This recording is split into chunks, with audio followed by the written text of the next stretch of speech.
तो चलिए हमारा अगला वर्ड देखते हैं, ये है फिडेलिटी। सबसे पहले ये एक नाउन है। अब इसके ना दो बहुत इंटरेस्टिंग मीनिंग्स हैं।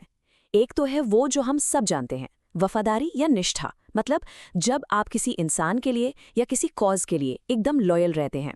और दूसरा मतलब थोड़ा टेक्निकल है, इसका मतलब है सटीकता यानी एग्जैक्टनेस, जैसे कोई चीज कितनी एक्यूरेटली कॉपी की गई है। चलिए इसको थोड़ा आसान बनाते हैं कुछ एग्जाम्पल्स के साथ। The dog's fidelity to its owner was heartwarming.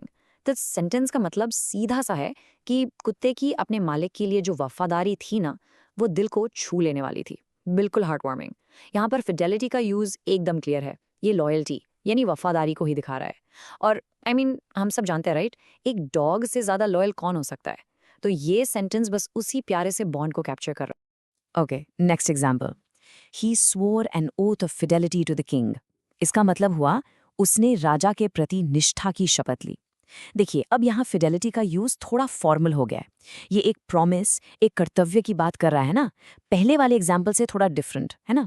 जैसे आप सोचिए कोई सोल्जर अपने देश के लिए शपथ लेता है, उसको भी ओथ ऑफ फिडेलिटी कहते हैं। तो ये बेसिकली अलीजेंस यानी वचनबद्धता को दिखाता है। अब आते हैं इसके दूसरे मीनिंग पर। सुनिए, this new audio system has amazing sound Fidelity. यहाँ फिडेलिटी का मतलब लॉयल्टी तो हो नहीं सकता राइट। यहाँ इसका मतलब बिल्कुल अलग है। इसका मतलब है कि इस नए ऑडियो सिस्टम की जो साउंड क्वालिटी है वो एकदम सटीक है, बिल्कुल एक्यूरेट।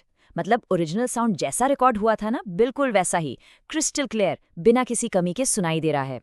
आपने वो टर्म हाई फिडेलिटी या हाईफाई तो जरूर सुना होगा, बस वो यही चीज है। चलिए एक कोट देखते हैं। In the world of journalism, fidelity to the facts is paramount. इसका मतलब है कि जर्नलिज्म की दुनिया में फैक्ट्स यानी तथ्यों के प्रति निष्ठा सबसे जरूरी है। पैरामाउंट का मतलब है मोस्ट इंपॉर्टेंट। तो यहाँ फिडेलिटी का मतलब है सच्चाई और एक्यूरेसी से एकदम जुड़े रहना। एक अच्छे जर्नलिस्ट का काम यही है कि वो फैक्ट्स को जैसा का तैसा प्रेजेंट करे, बिना किसी बदलाव के। तो देखा आपने, फिडेलिटी सिर्फ लोगों के प्रति लॉयल्टी नहीं है, ये सच के प्रति निष्ठा भी हो सकती है। तो अब जब आप इस वर्ड को इतना समझ गए हैं, चलिए इसके कुछ सिनोनिम्स और एंटोनिम्स भी देख लेते हैं।